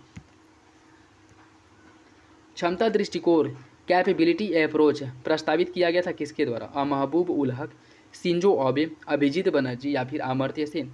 देखिए, क्षमता दृष्टिकोण कैपेबिलिटी अप्रोच का प्रस्ताव जो है अमर्त्य सेन ने दिया था। ऑप्शन डी हो जाएगा, अमर्त्य सेन ने। मुद्रास्फीति के दौरान देनदार को लाभ होता है, लेनदार को नुकसान होता है। देनदार को नुकसान होता है और लेनदार को लाभ होता है। देनदार और लेनदार दोनों को नुकसान होता है, या फिर देनदार और लेनदार दोनों को लाभ होता है। इसका सही आंसर क्या होगा? देखिए, इसका जो सही आंसर है वो हो जाएगा आपका ऑप्शन ए, पहला सही है, ठीक। इसमें देखिए क्या है कि देनदार को मतलब इसे जो है लाभ होता है, ऋण जिसको प्राप्त होता है, जो ऋणी है इसको लाभ होता है, लेकिन जो ऋण देने वाला है इसको क्या होता है? नुकसान होता है, ठीक। तो ऑप्शन ए हो जाएगा। निम्नलिखित कथनों में से कौन सा कथन हॉट करेंसी के संदर्भ में सही है? हॉट करेंसी बाजार में आसानी से उपलब्ध और दूसरी मुद्रा में विनिमय मुद्रा है। चीनी जो रेनमेंबी में और जापानी येन है यह हार्ड करेंसी के अंतर्गत आती है। इसका सही आंसर क्या होगा? इसका सही आंसर हो जाएगा ऑप्शन सी, दोनों विकल्प सही हैं। निम्नलिखित में से कौन मुद्रा अवमूल्यन का प्रभाव है? निर्यात सस्ता होना, आयात सस्ता होना, मांग प्रेरित मुद्रास्फीति, लागत जनित मुद्रास्फीति। इसका सही आंसर क्या होगा? देखिए, मुद्रा की अवमूल्यन के कंडीशन में निर्यात सस्ता हो जाएगा, आयात महंगा हो जाएगा, मांग प्रेरित मुद्रास्फीति, लागत। 1, 3 और 4 इसका सही होना चाहिए। ऑप्शन क्वेश्चन नंबर 62 का 1, 3, 4, 1, 3, 4 हो जाएगा। ठीक, 1, 3, 4 हो जाएगा। इससे क्या होगा? आयात सस्ता नहीं, आयात महंगा हो जाएगा। क्यों? क्योंकि मान लीजिए अभी डॉलर, $1 के बदले जो है 50 रुपया है, और मुद्रा के अवमूल्यन के बाद जो है $1 जो है 60 रुपये के बराबर हो गया। तो अगर कुछ हमको आयात करना है तो हमें तो पैसे को डॉलर में चेंज करना होगा, तभी तो हम विदेशों से कुछ आयात करेंगे, कुछ खरीदेंगे। तो पहले जहाँ $1 के बदले 50 रुपये देना पड़ता था, वही जब अवमूल्यन हो जाएगा तो $1 के बदले हमें कितना देना पड़ेगा? 60 रुपये देना पड़ेगा। तो इससे आयात क्या होगा? आयात सस्ता नहीं बल्कि महंगा हो जाएगा। ठीक है, और निर्यात सस्ता हो जाएगा। क्यों? क्योंकि विदेशों से जो भारत से कुछ खरीदा जाता है, जो विदेशों में निर्यात किया जाता है, या कह सकते हैं कि विदेशी उद्यम जो है भारत से कुछ खरीदते हैं, तो वो क्या करेंगे? वह डॉलर को पैसे में कन्वर्ट करेंगे भारत से कुछ खरीदने के लिए। ठीक, तो जब मुद्रा का अवमूल्यन हो जाएगा तो क्या हो जाएगा? पहले क्या था कि उन्हें कुछ खरीदने के लिए $1 देने पर 50 रुपया मिलता था, और जब मुद्रा का अवमूल्यन होगा तब क्या होगा कि $1 के बदले उन्हें 60 रुपया मिलेगा, और इस 60 रुपये से तब वो ज़्यादा खरीदारी कर पाएंगे। ठीक, तो पहला, तीसरा, चौथा सही हो जाएगा, दूसरा गलत। विशेष आहरण अधिकार एक कृत्रिम मुद्रा साधन है जिसे विकसित किया गया था किसके द्वारा? विश्व आर्थिक मंच, विश्व बैंक, विश्व व्यापार संगठन, या फिर अंतर्राष्ट्रीय मुद्रा कोष। इसका सही आंसर क्या होगा? इसका जो सही आंसर है वो हो जाएगा आपका ऑप्शन डी।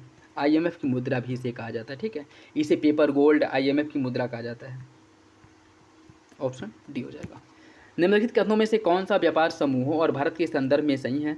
2010 में दक्षिण एशियाई मुक्त व्यापार क्षेत्र साफ्टा की स्थापना की गई थी। दक्षिण पूर्व एशियाई राष्ट्र संघ आसियान की स्थापना 1967 में किया गया था। इसका जो सही आंसर है वो क्या होगा? देखिए, इसका जो सही आंसर है वो हो जाएगा आपका ऑप्शन सी। दूसरा सही है, पहला गलत है। दूसरा सही है, पहला गलत है। साफ्टा की अगर हम बात करें, साफ्टा का जो यह सार्क मुक्त व्यापार समझौता है, जिसका स्थापना 2010 नहीं बल्कि 2006 में किया गया था। एशियाई मुक्त व्यापार क्षेत्र साफ्टा, इसका स्थापना 2010 नहीं 2006 में किया गया था। ठीक, दूसरा सही हो जाएगा, पहला गलत। निम्नलिखित में से कौन सी रिपोर्ट विश्व बैंक द्वारा जारी नहीं की जाती है? वैश्विक वित्तीय स्थायित्व रिपोर्ट, विश्व विकास रिपोर्ट, प्रेषण रिपोर्ट, या फिर व्यापार सुगमता रिपोर्ट। इसका सही आंसर क्या है? इसका सही आंसर हो जाएगा ऑप्शन ए, वैश्विक वित्तीय स्थायित्व रिपोर्ट। यह जो है विश्व बैंक द्वारा जारी नहीं होता है। बाकी विश्व विकास रिपोर्ट, प्रेषण और व्यापार सुगमता रिपोर्ट, यह तीनों जो है विश्व बैंक द्वारा जारी किया जाता है। ठीक, ऑप्शन हो जाएगा। मृदा स्वास्थ्य कार्ड योजना की शुरुआत कब की गई थी? 2014, 2015, 16 या फिर 17? इसका जो सही आंसर है वो हो जाएगा आपका ऑप्शन बी। मृदा स्वास्थ्य कार्ड योजना की शुरुआत की गई थी 2015 में। ऑप्शन बी हो जाएगा। आकस्मिक रिजर्व समझौता किससे संबंधित है? आकस्मिक रिजर्व समझौता जो है किससे संबंधित है? आसियान, ब्रिक, WTO या फिर सार्क? इसका जो सही आंसर है वो हो जाएगा ऑप्शन बी, यह ब्रिक्स से संबंधित है। ठीक है, छठे ब्रिक्स सम्मेलन में एक फोर्टलेजा घोषणा किया गया था। फोर्टलेजा घोषणा पत्र के माध्यम से 2014 में 2014 में आकस्मिक रिजर्व व्यवस्था CRA का क्या किया गया था? स्थापना किया गया था। ठीक है, इस पर हस्ताक्षर किया गया था। ठीक, ऑप्शन बी हो जाएगा, ब्रिक देशों द्वारा। निम्नलिखित युग्मों अर्थात जो नदी परियोजनाएं हैं उसमें कौन सही सुमेलित नहीं है बताना है। काकरापारा तापी नदी पर निर्मित किया गया है, शिव समुद्रम कावेरी नदी पर, निजाम सागर मंजरी, और हीराकुंड सतलज। आपको बताना है कौन सा विकल्प गलत है। ऑप्शन डी सही हो जाएगा। हीराकुंड परियोजना जो है ओडिशा में महानदी पर इसका निर्माण किया गया। ठीक है, ओडिशा में महानदी पर इसका निर्माण किया गया, तो ऑप्शन डी गलत हो जाएगा। निम्नलिखित कथनों में से कौन शून्य बजट प्राकृतिक खेती के संबंध में सही है? इसे जो है सबसे पहले सुभाष पालेकर द्वारा प्रचलित किया गया था। सबसे पहले सुभाष पालेकर द्वारा इसे प्रचलित किया गया था। यह जो है रसायन मुक्त कृषि की एक विधि है। यह पारंपरिक भारतीय कृषि पद्धति पर आधारित है। इसका जो सही आंसर है वो क्या होगा? देखिए, इसका जो सही आंसर है वो हो जाएगा आपका ऑप्शन सी। सभी विकल्प आपके सही हो जाएंगे। ठीक है, और इसकी जो शुरुआत अगर हम बात करें सुभाष पालेकर द्वारा इसकी शुरुआत जो है 1990 में सुभाष पालेकर द्वारा इसकी शुरुआत की गई थी। ऑप्शन सी हो जाएगा। समुद्री उत्पादन निर्यात विकास प्राधिकरण एमपीडा का मुख्यालय कहाँ पे है? एमपीडा का मुख्यालय कहाँ पे? कर्नाटक, केरल, उड़ीसा या फिर आंध्र प्रदेश? इसका जो सही आंसर है वो हो जाएगा आपका ऑप्शन बी, केरल में स्थित है। ठीक है, ऑप्शन बी इसका सही है। और अगर बात करें हम एमपीडा के बारे में, एमपीडा जो समुद्री उत्पाद निर्यात विकास प्राधिकरण है, इसकी स्थापना 1972 में किया गया था। 1972 में इसका स्थापना किया गया था, जिसका मुख्यालय कोच्चि केरल में है। जिसका मुख्यालय जो है कोच्चि केरल में, ऑप्शन बी हो जाएगा। उत्तर प्रदेश आर्थिक सर्वेक्षण 2023 के अनुसार 2022-23 में शिक्षा के लिए कुल व्यय का कितना प्रतिशत आवंटित किया गया था? इसका जो सही आंसर है वो हो जाएगा ऑप्शन बी, 13%, जो अन्य राज्यों की तुलना में कम है। ऑप्शन बी हो जाएगा। केलकर समिति का संबंध किससे था? सार्वजनिक निजी भागीदारी मॉडल से, भूमि के अधिग्रहण से, चिकित्सा पर्यटन या फिर इलेक्ट्रॉनिक अपशिष्ट? इसका जो सही आंसर है वो हो जाएगा आपका ऑप्शन ए, सार्वजनिक और निजी भागीदारी मॉडल से संबंधित था केलकर समिति। ऑप्शन ए हो जाएगा। भारतीय कपास निगम की स्थापना कब की गई थी? भारतीय कपास निगम की स्थापना जो है कब की गई थी आपको बताना है। 1965, 1968, 1970 या फिर 1972? इसका जो सही आंसर वो हो जाएगा ऑप्शन सी, 1970 में भारतीय कपास निगम की स्थापना की गई थी। ठीक है, और इसकी अगर हम बात करें, भारतीय कपास निगम 1970 में कंपनी अधिनियम 1956, जो कंपनी अधिनियम है,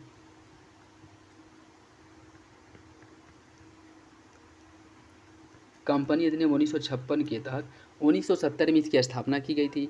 और इसकी जो स्थापना है वस्त्र मंत्रालय के अंतर्गत, जो कपड़ा मंत्रालय है उसके अंतर्गत की गई थी। और इसका जो मुख्यालय है वह नवी मुंबई में है। नवी मुंबई में इसका मुख्यालय। ठीक है, ऑप्शन सी हो जाएगा। निम्नलिखित कथनों में से कौन सा स्वामी विवेकानंद युवा सशक्तिकरण योजना के संबंध में सही है? यह उत्तर प्रदेश सरकार की एक प्रमुख पहल है जिसका उद्देश्य राज्य के युवाओं को कौशल विकास और उद्यमिता के अवसर प्रदान करना। उत्तर प्रदेश के वर्ष 23-24 के बजट में इस योजना के लिए 3600 करोड़ रुपए का आवंटन किया गया था।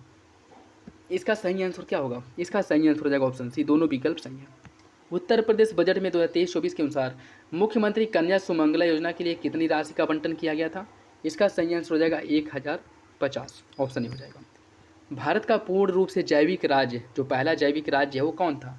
इसका सही आंसर क्या हो जाएगा? ऑप्शन ए, सिक्किम भारत का पहला पूर्ण रूप से जैविक राज्य था। वित्त वर्ष 2022 में भारत का जो निर्यात है वो कितना था? वित्त वर्ष 2022 में भारत का निर्यात कितना था? इसका सही आंसर हो जाएगा ऑप्शन ए, 400 बिलियन अमेरिकी डॉलर। और उस समय यह बहुत ज़्यादा चर्चा में था। ठीक है, कि भारत का जो निर्यात है बढ़कर के 400 बिलियन पहली बार जो है, और ये पहली बार 400 बिलियन के जो निर्यात को छुआ गया था भारत द्वारा, इसलिए जो है बहुत ज़्यादा चर्चा में था। आर्थिक सर्वेक्षण 2022-23 के अनुसार 2021 में एफडीआई प्राप्तकर्ता के मामले में भारत की यह स्थान क्या था? देखिए, इसकी अगर हम बात करें 5वां, 6वां, 7वां या फिर 8वां? इसका सही आंसर हो जाएगा ऑप्शन सी, ऑप्शन सी। देखिए, 2022-23 में भारत में जो एफडीआई का स्थान था वह 7वां था, लेकिन अभी वर्तमान समय 2024 में एफडीआई के मामले में भारत का जो रैंक है वो आ गया है आपका 15वां हो गया है। ठीक है, 15वें नंबर पे आ गया है। तो सही आंसर क्या हो जाएगा? सही आंसर इसका हो जाएगा आपका ऑप्शन 7वां, लेकिन वर्तमान समय में भारत एफडीआई के मामले में 15वें नंबर पे है। निम्नलिखित में से कौन सा मुख्य उद्योग है? कोयला, उर्वरक, सीमेंट या फिर इस्पात? कूट के हिसाब से सही आंसर का चयन कीजिए। 1 और 4, 1, 3, 4, 2, 3, 4 या फिर सभी? इसका जो सही आंसर है वो हो जाएगा ऑप्शन डी, सभी विकल्प आपके सही हैं। सभी विकल्प जो है आपके सही है। देखिए, कुछ ऐसे उद्योग होते हैं जिन्हें मुख्य उद्योग की श्रेणी में रखा जाता है। ठीक है, क्योंकि यह उद्योग जो है अन्य उद्योगों के लिए कच्चा माल उपलब्ध कराते हैं। ठीक है, जैसे आपका इन्हें कोर सेक्टर के अंतर्गत भी शामिल किया जाता है, जैसे कोयला हो गया, उर्वरक, सीमेंट उद्योग, इस्पात उद्योग, विद्युत उपयोग, रिफाइनरी उद्योग, कच्चा तेल उद्योग और प्राकृतिक गैस उद्योग, ये सभी जो है इसके अंतर्गत आते हैं। और इसके अंतर्गत कुल उद्योगों की जो संख्या है वो 8 है। ठीक है, सही आंसर हो जाएगा ऑप्शन डी। निम्नलिखित कथनों में से कौन सा कथन राष्ट्रीय अवसंरचना पाइपलाइन एनआईपी के बारे में सही है? यह विकास को और अधिक समावेशी बनाते हुए बुनियादी ढांचा परियोजनाओं हेतु एक विकास मार्ग प्रशस्त करेगा। वित्तीय वर्ष 22 से 25 के लिए एनआईपी में बुनियादी ढांचे परियोजनाओं के लिए जो निवेश की राशि है वह 100 लाख करोड़ रुपए निर्धारित की गई थी। इसका सही आंसर क्या होगा? इसका जो सही आंसर है वो हो जाएगा ऑप्शन सी, दोनों विकल्प सही हैं। दोनों विकल्प सही हैं। वित्त वर्ष 22-23 में केंद्र सरकार के पूंजीगत व्यय कैम्पेक्स में कितने प्रतिशत की वृद्धि हुई थी? इसका जो सही आंसर हो जाएगा उसने 63.4% की, ऑप्शन हो जाएगा। निम्नलिखित में से किन योजनाओं ने हालिया वर्षों में कनेक्टिविटी के सुधार में योगदान दिया है? भारतमाला, सागरमाला, उड़ान या फिर उपयुक्त में से सभी? इसका सही हो जाएगा ऑप्शन सी, भारतमाला, जिसके अंतर्गत जो है आपका जो रेल और रोड कनेक्टिविटी के माध्यम से एक दूसरे क्षेत्र को जोड़ना था, सागरमाला के अंतर्गत नदी कनेक्टिविटी के माध्यम से, और उड़ान के अंतर्गत उड़े देश का आम नागरिक। ठीक है, इसके अंतर्गत जो है तो तीनों जो है आपका सही हो जाएगा। सरकार भारत को लागत प्रभावी उत्पादन केंद्र बनाने के लिए बुनियादी ढांचे का विकास कर रही है। रसद नीति 2022 का उद्देश्य लागत में कटौती करना, प्रतिस्पर्धात्मकता में वृद्धि करना तथा आर्थिक विकास को प्रोत्साहित करना है। इसका सही आंसर क्या होगा? इसका जो सही आंसर वो हो जाएगा ऑप्शन डी। दोनों विकल्प सही हैं और आर की सही व्याख्या करता है। भारत सरकार ने 22 से 23 में राजकोषीय चुनौतियों का समाधान किस प्रकार किया था?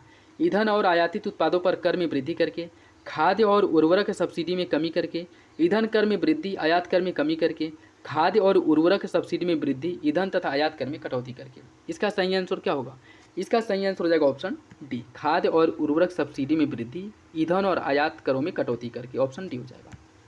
बैंकिंग क्षेत्र और पूंजी बाजार की बढ़ती पहुंच कहाँ परिलक्षित होती है? बीमा क्षेत्र में, आवास, शिक्षा या फिर कपड़ा? इसका जो सही आंसर वो हो जाएगा ऑप्शन ए, बीमा क्षेत्र में। ऑप्शन ए हो जाएगा, option A. Uttar Pradesh budget 23-24 के बारे में निम्नलिखित में से कौन सा कथन सही है? ऊर्जा क्षेत्र को 6.7%, स्वास्थ्य 7.3%, कृषि 2.9%, ग्रामीण विकास 10%। कौन सा विकल्प गलत है? इसका जो सही आंसर है वो हो जाएगा ऑप्शन डी, ग्रामीण विकास 10%। ये गलत है। ठीक, अन्य सभी विकल्प आपके सही हैं। उत्तर प्रदेश बजट 23-24 में निम्नलिखित में से कौन सा कर राजस्व का सबसे बड़ा स्रोत होने का अनुमान लगाया गया था? राज्य उत्पाद शुल्क, राज्य जीएसटी, वाहनों पर कर या फिर बिक्री कर? इसका सही आंसर है ऑप्शन बी, राज्य जीएसटी द्वारा जो प्राप्त अनुमान धन था यह सबसे अधिक होने का अनुमान लगाया गया था। ऑप्शन बी हो जाएगा।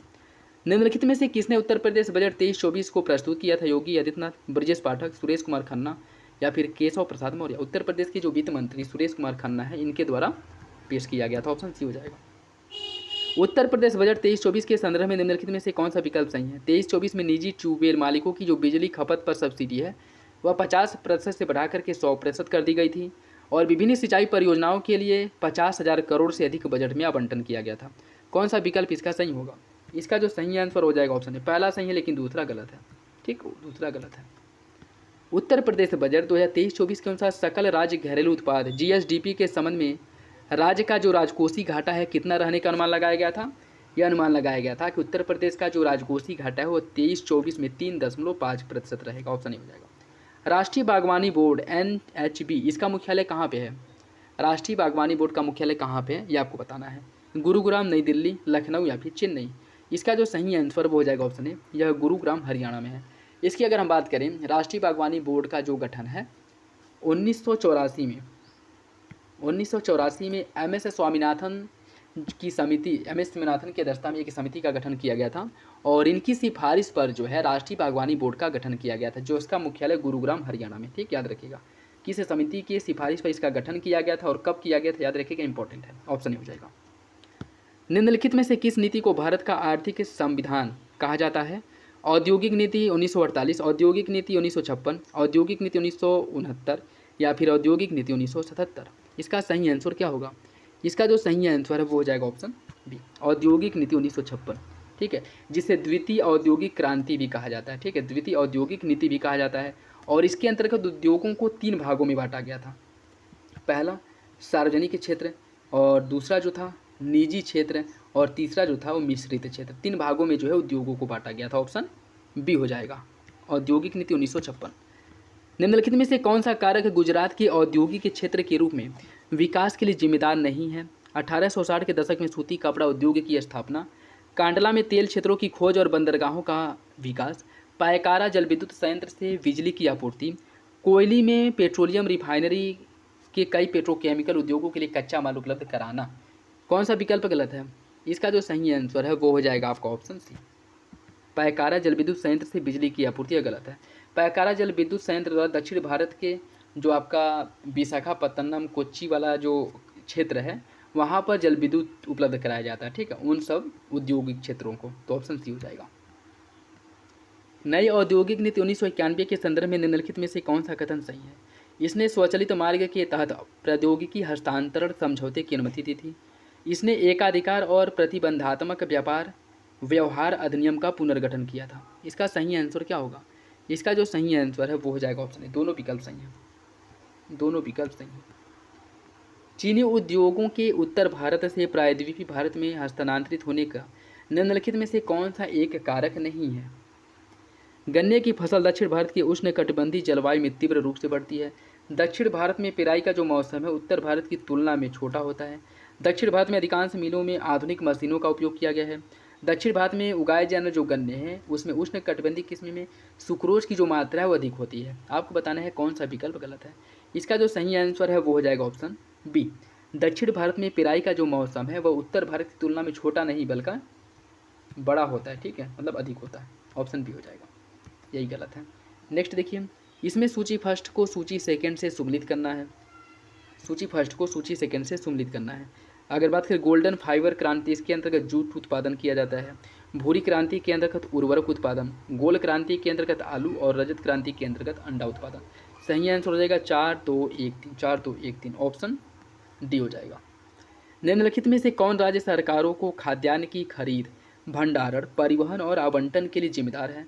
भारतीय राष्ट्रीय कृषि सहकारी विपणन महासंघ, भारतीय खाद्य सुरक्षा और मानक प्राधिकरण, भारतीय खाद्य निगम या फिर कृषि और किसान कल्याण मंत्रालय।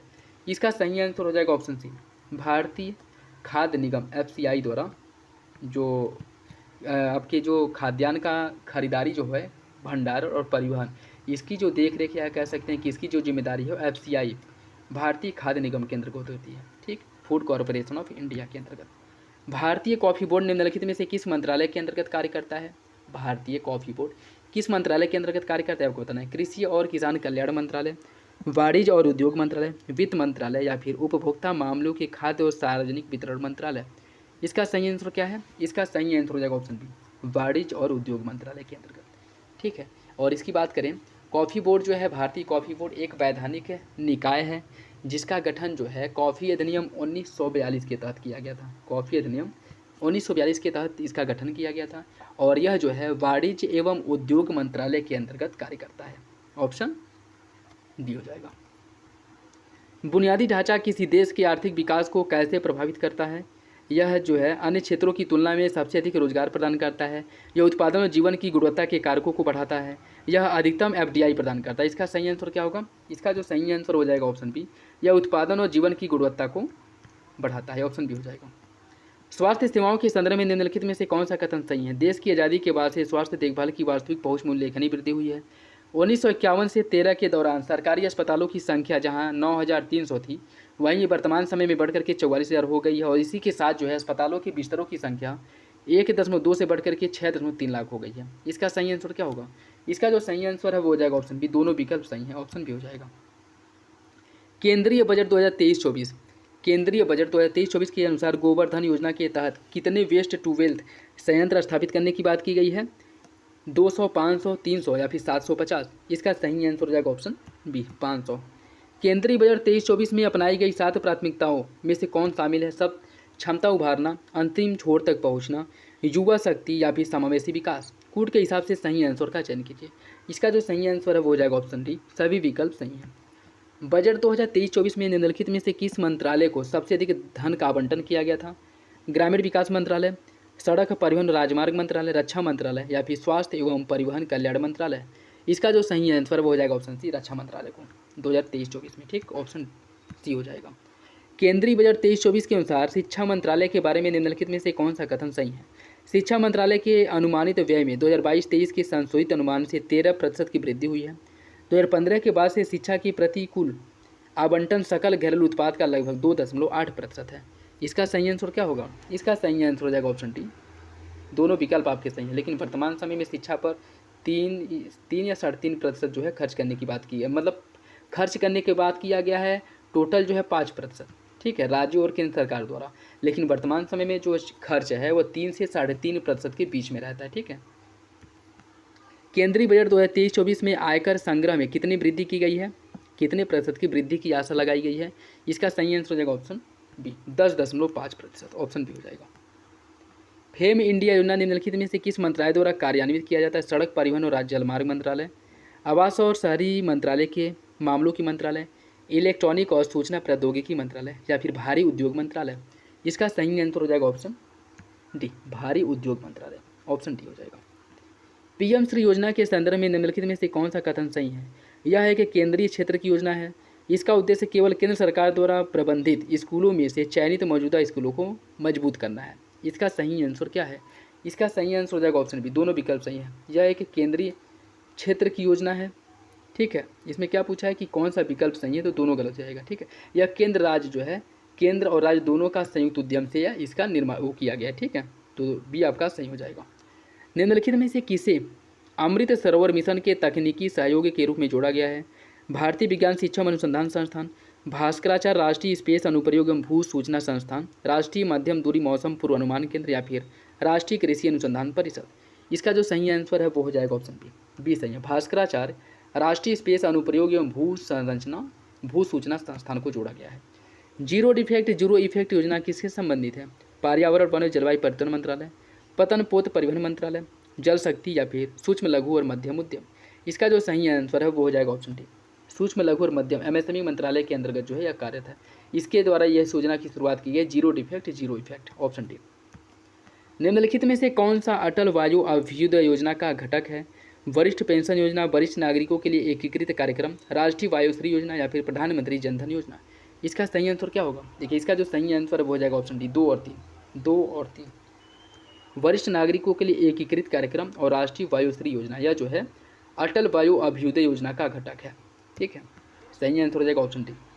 ऑपरेशन पोलो जो हाल ही में खबरों में रहा, इसका संबंध किससे था? ऑपरेशन पोलो हैदराबाद के एकीकरण के लिए जो सैन्य कार्रवाई की गई थी, कब किया गया था? 1948 में, ऑप्शन सी हो जाएगा।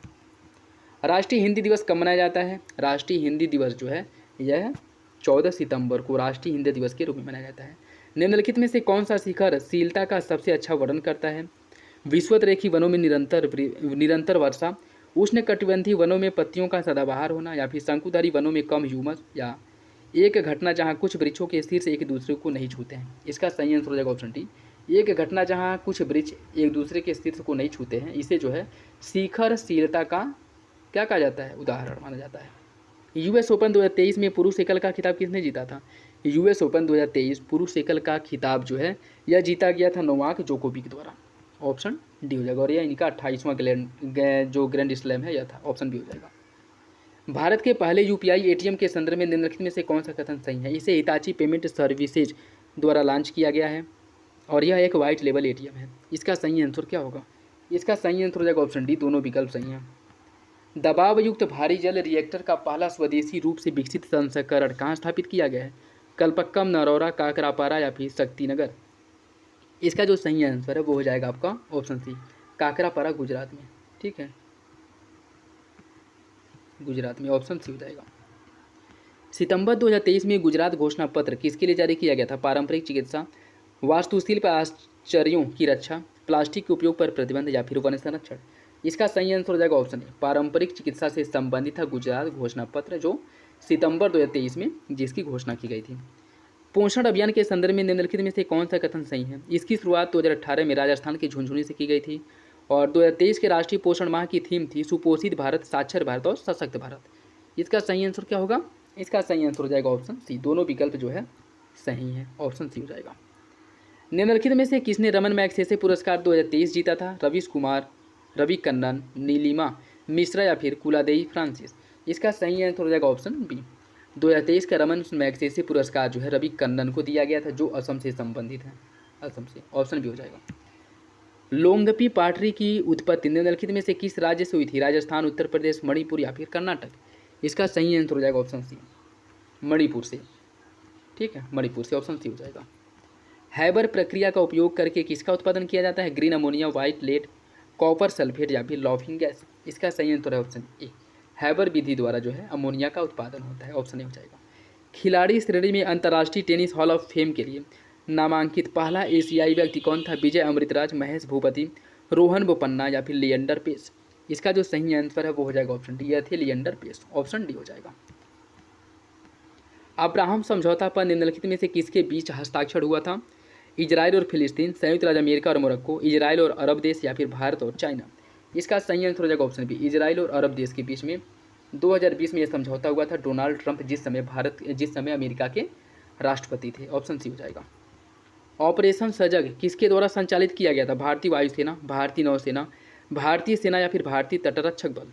इसका जो सही आंसर वो हो जाएगा ऑप्शन डी, ऑपरेशन सजग जो है 2023 में भारतीय तटरक्षक बल द्वारा शुरू किया गया था, ऑप्शन डी हो जाएगा।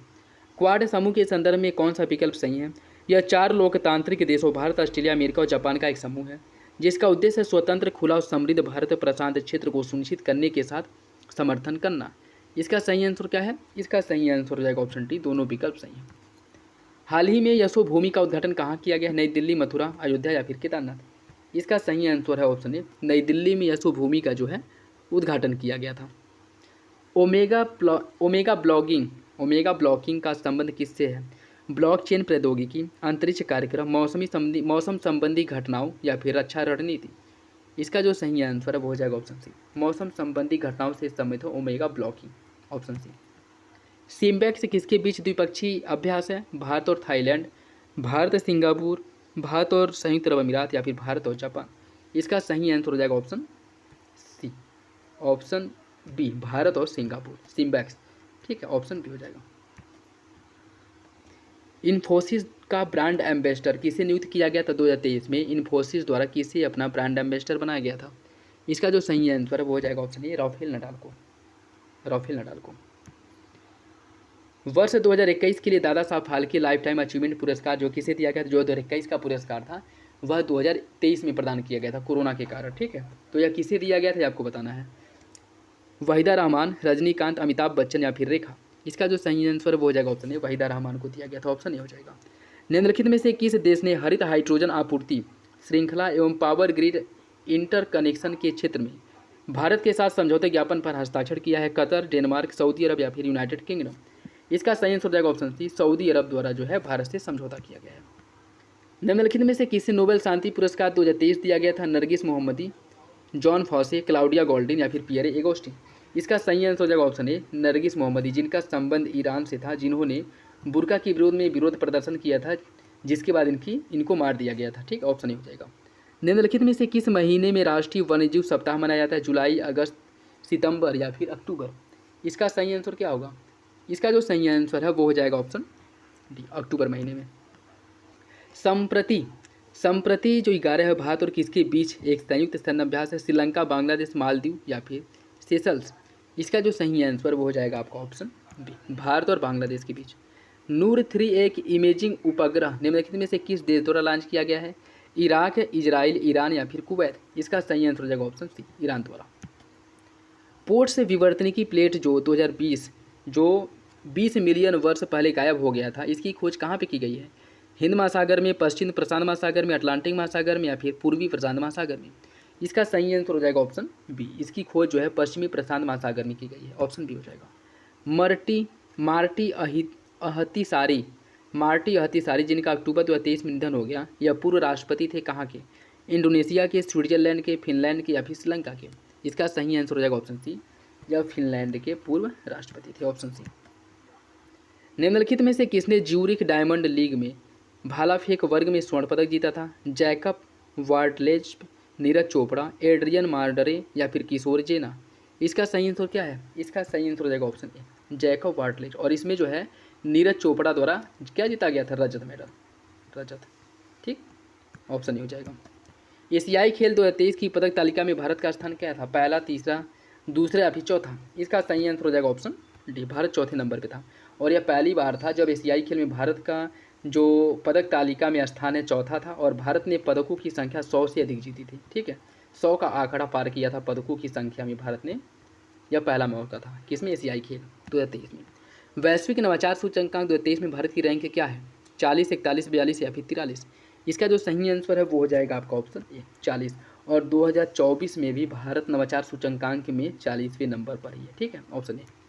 अंतर्राष्ट्रीय प्रवासन आउटलुक रिपोर्ट किसके द्वारा जारी किया जाता है? विश्व बैंक, अंतर्राष्ट्रीय मुद्रा कोष, आर्थिक सहयोग एवं विकास संगठन या फिर विश्व व्यापार संगठन? इसका सही आंसर क्या होगा? इसका जो सही आंसर है वो हो जाएगा आपका ऑप्शन सी, आर्थिक सहयोग एवं विकास संगठन था, OECD द्वारा यह जारी किया जाता है। ठीक है, ऑप्शन सी हो जाएगा। 2023 का नदी उत्सव कहाँ आयोजित किया गया था? 2023 का जो नदी उत्सव है कहाँ पे आयोजित किया गया था? दिल्ली, उत्तराखंड, उत्तर प्रदेश या फिर राजस्थान? इसका जो सही आंसर हो जाएगा ऑप्शन ए, दिल्ली में। भारत का पहला नैनो DAP लिक्विड यूरिया संयंत्र जो है कहाँ लगाया गया है? इसकी स्थापना जो है कहाँ पे की गई है? इसकी स्थापना की है गांधीनगर, कलोल, गुजरात में, ऑप्शन बी हो जाएगा। विश्व स्वास्थ्य संगठन ने निम्नलिखित में से किसके लिए R20 मैट्रिक्स एम नाम की एक नई वैक्सीन की सिफारिश की है। यह जो है मलेरिया की एक वैक्सीन है जो ऑक्सफोर्ड यूनिवर्सिटी और सीरम इंस्टीट्यूट ऑफ इंडिया द्वारा मिलकर के बनाया गया है। ऑप्शन डी हो जाएगा। दक्षिण लोनार झील कहाँ पे है? सिक्किम में, अरुणाचल प्रदेश में, मिजोरम या फिर नागालैंड में? दक्षिण लोनार झील जो है यह सिक्किम में है। ऑप्शन ए हो जाएगा। ग्रीन वॉर रूम निम्नलिखित में से किस राज्य केंद्र शासित प्रदेश की एक पहल है? लद्दाख, दिल्ली, असम या फिर केरल? इसका जो सही आंसर है वो हो जाएगा ऑप्शन बी, दिल्ली सरकार की एक पहल है जिसके तहत दिल्ली से जो प्रदूषण है निपटने के लिए जो है ग्रीन वॉर रूम का गठन किया गया था। ऑप्शन बी हो जाएगा। मोहजेर 10 नामक स्वनिर्मित ड्रोन निम्नलिखित में से किस देश द्वारा निर्मित किया गया है? ईरान, इराक, इजराइल या फिर भारत? इसका जो सही आंसर है वो हो जाएगा ऑप्शन ए, ईरान द्वारा इसका निर्माण किया गया है। निम्नलिखित में से कौन सा एक सांकेतक नहीं है जो वैश्विक भूखमरी सूचकांक में भूख की बहुआयामी प्रकृति को दर्शाता है? अल्पपोषण, चाइल्ड वेस्टिंग, स्वास्थ्य और उत्तरजीविता या फिर शिशु मृत्यु दर? इसका जो सही आंसर है वो हो जाएगा आपका ऑप्शन सी, स्वास्थ्य और उत्तरजीविता। यह जो इसके अंदर करने बाकी अल्पपोषण, चाइल्ड वेस्टिंग और शिशु मृत्यु दर यह सभी है। ऑप्शन सी हो जाएगा। G20 शिखर सम्मेलन 2023 के संदर्भ में निम्नलिखित में से कौन सा कथन सही है? भारत के नेतृत्व में वैश्विक जैव ईंधन गठबंधन की घोषणा की गई थी।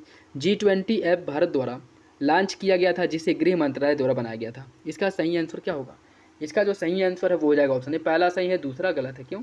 क्योंकि इसे जो है गृह मंत्रालय नहीं बल्कि विदेश मंत्रालय द्वारा बनाया गया था। ठीक है, विदेश मंत्रालय द्वारा। तो ऑप्शन ए हो जाएगा, पहला सही, दूसरा गलत। बंगाल की खाड़ी में उष्णकटिबंधीय चक्रवात हामून का नाम निम्नलिखित में से किस देश द्वारा दिया गया था? भारत, ईरान, बांग्लादेश या फिर ओमान? इसका सही आंसर हो जाएगा ऑप्शन बी, जो मुख्य रूप से बंगाल की खाड़ी में आया था। यह आपका बी हो जाएगा, ईरान द्वारा इसका नामकरण किया गया था। तो ये था आज का last question. I hope video आप लोगों को अच्छा लगा होगा। वीडियो पसंद है तो लाइक करिए, चैनल पर नए हैं तो सब्सक्राइब कर ले, और किसी भी क्वेश्चन से रिलेटेड अगर कोई डाउट हो, कन्फ्यूजन हो, कमेंट बॉक्स में कमेंट करके पूछ सकते हैं। हो सकता है कि कोई क्वेश्चन से एक्सप्लेन करने में या फिर आंसर बताने में गलत हो जाए, वैसे अपनी तरफ से पूरी कोशिश किया जाता है कि किसी भी क्वेश्चन का आंसर गलत ना बताया जाए। ठीक है, तो बाकी आप लोग बताइएगा कि यह टेस्ट सीरीज कैसा रहा और आप लोगों के कितने क्वेश्चंस बने, सही हुए हैं, और उसके साथ साथ जो है अपना फीडबैक जो है कमेंट बॉक्स में ज़रूर दिया करें। तो चलिए इसी के साथ वीडियो को समाप्त करते हैं, मिलेंगे अगले वीडियो में, तब तक के लिए धन्यवाद।